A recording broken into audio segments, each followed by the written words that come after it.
आपको 1 अप्रैल से 15 अप्रैल तक ईंट भट्टों, खदानों, कारखानों, होटलों, मलिन बस्तियों, घुमंतु व मौसम पलायन से प्रभावित बच्चों को लेकर उनके परिवारों से मिलकर उन बच्चों को स्कूल पहुंचाना है। मैं तो बड़ा हैरान रहता हूं कि आखिर इसमें भाग दौड़ में भी खर्चा आएगा। हो सकता है किसी का 2 किलोमीटर दूर तक एरिया हो, किसी का 5 किलोमीटर दूर तक एरिया हो। सारे नियम कानून इसमें कहीं पर भी ट्विटर में बेसिक शिक्षा परिषद ने ये नहीं लिखा कि इसमें शिक्षक सम्मिलित होगा।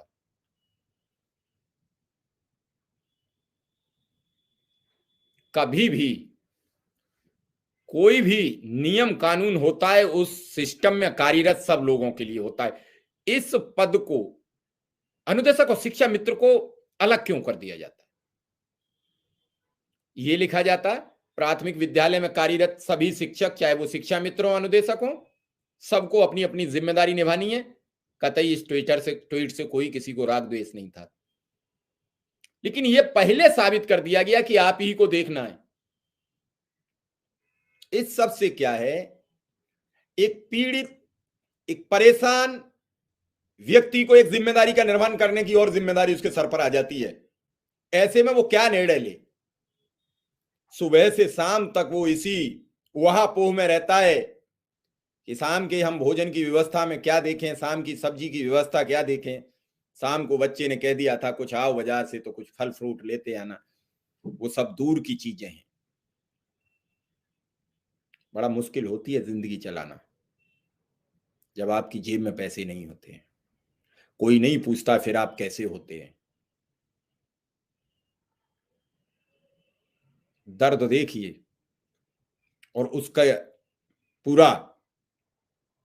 देवेंद्र प्रताप जी, मैं सभी प्रवक्ताओं को, भाजपाओं को लाता हूं ऐसा नहीं है, लेकिन इस मुद्दे पर किसी पर सवाल नहीं होता है। ज्यादातर प्रवक्ता वहां जाना चाहते हैं जहां धर्म की बात हो, जहां वोट की राजनीति हो। यह मुद्दा तो उन्हें परेशान करने वाला, उन्हें पिन जैसा चुभता है। किसी भी राजनीतिक दिल को जब आप सही सवालों पर चर्चा करते हैं तो वो मुद्दे पिन जैसे चुभते हैं।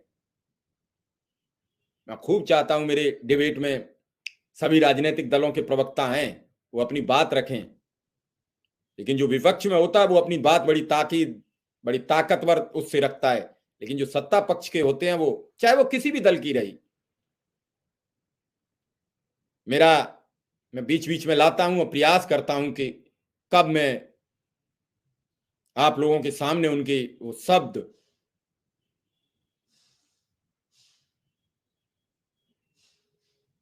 और वो सब बातें आपको सुनाऊं।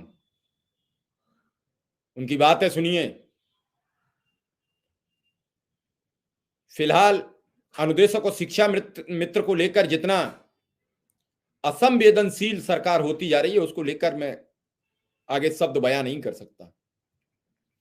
सरकार को इनके प्रति भी अपनी नाराजगी खत्म करते हुए इन्हें प्यार से अपना लेना चाहिए। इनका शोषण बहुत हुआ, ठीक उसी तरीके से बहुत हुआ महंगाई की मार। अब की बार मोदी सरकार बहुत हो गई, अब ये त्रस्त। अब इन्हें कर दीजिए, इनका जीवन हो जाए मस्त।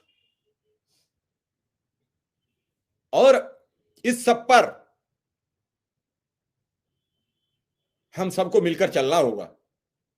हमारे साथ अनुदेशक संघ के प्रदेश अध्यक्ष विक्रम सिंह जी जुड़ चुके हैं। विक्रम सिंह जी का स्वागत है और विक्रम सिंह जी से ही मैं पहले शुरुआत करता हूं।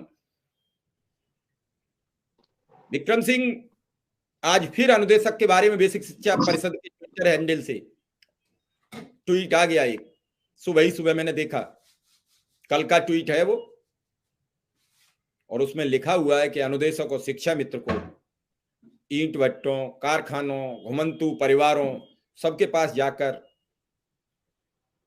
उनके बच्चे स्कूल लाने होंगे। उसमें कहीं शिक्षक शब्द का जिक्र नहीं है, जबकि अनुदेशक और शिक्षा मित्र विधानसभा में शिक्षक बताया जाता है, लेकिन जब कार्य बंटता है तो उसमें कार्य पद्धति के अनुसार कहते हैं काम बंट रहा है, तो काम बंटने में सबसे आगे और पैसा बंटने में सबसे पीछे। दो चीजें नजर आती हैं इस पूरे प्रकरण में। जी सर, आपका बहुत बहुत आभार सर। और जब सरकार सर संवेदनहीन हो जाए, जब सरकार का स्वाभिमान मर जाए, जब सरकार का जमीर मर जाए, तो आप इस प्रकार की सरकारों से क्या उम्मीद रख सकते हैं?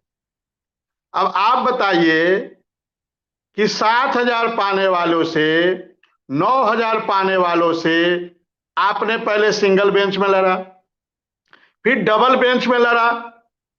अरे ठीक है, डबल बेंच तक, हाई कोर्ट तक आपका क्षेत्र आता है, मान लिए वहां तक आपने लड़ा, आपने मैनेज करने का भी प्रयास किया। अब सुप्रीम कोर्ट आपको जाने की क्या जरूरत है?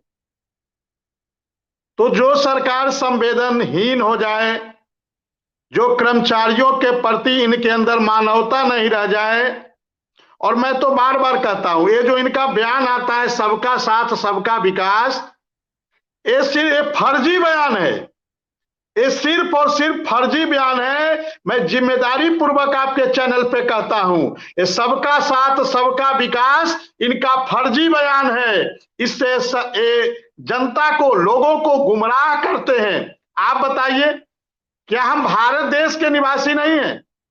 क्या हम उत्तर प्रदेश के निवासी नहीं हैं? आप यदि नारा देते हो सबका साथ सबका विकास, तो क्या उसमें अनुदेशक इस देश का नागरिक नहीं है? अनुदेशक उत्तर प्रदेश का निवासी नहीं है? और हम तो आपके कर्मचारी हैं। आप जब अपने कर्मचारियों के साथ इस प्रकार का व्यवहार कर रहे हो, और व्यवहार क्या करिए, हम तो दुर्व्यवहार कहेंगे इसको, तो जब आप अपने कर्मचारियों के साथ, जो आपके बेसिक शिक्षा विभाग को लगातार 10 वर्षों से ऊंचाइयों पे ले जाने का कार्य करता है, उसके साथ जब आप इतना दुर्व्यवहार करोगे, तो आप इस देश की जनता के साथ क्या करोगे? तो ये सबका साथ सबका विकास जो इनका नारा है, ये फर्जी नारा है। और ये जो अधिकारी एसी कमरों में बैठकर जो नियम बनाते हैं, मैंने तो बार बार कहा कि आप एसी कमरों से बाहर निकल के आओ ना, देखो ना विद्यालय में कि उत्तर प्रदेश का अनुदेशक कर क्या रहा है, उत्तर प्रदेश का शिक्षा मित्र कर क्या रहा है। और जब इसके कामों से आप संतुष्ट नहीं हो, आपको लगता है ये नखादे हैं, ये कुछ नहीं करते हैं, ये अयोग्य हैं, तो जब 16 जून से हम लोगों ने विद्यालय का बहिष्कार किया, तो सरकार को क्यों रातों रात बैक डेट में शासनादेश जारी करना पड़ा? अरे हम तो 1 जुलाई से विद्यालय जाने वाले थे, हम नो पे नो वर्क की मांग किए थे। जब आप हमको पे नहीं करोगे तो हम काम क्यों करेंगे? लेकिन आपको लगा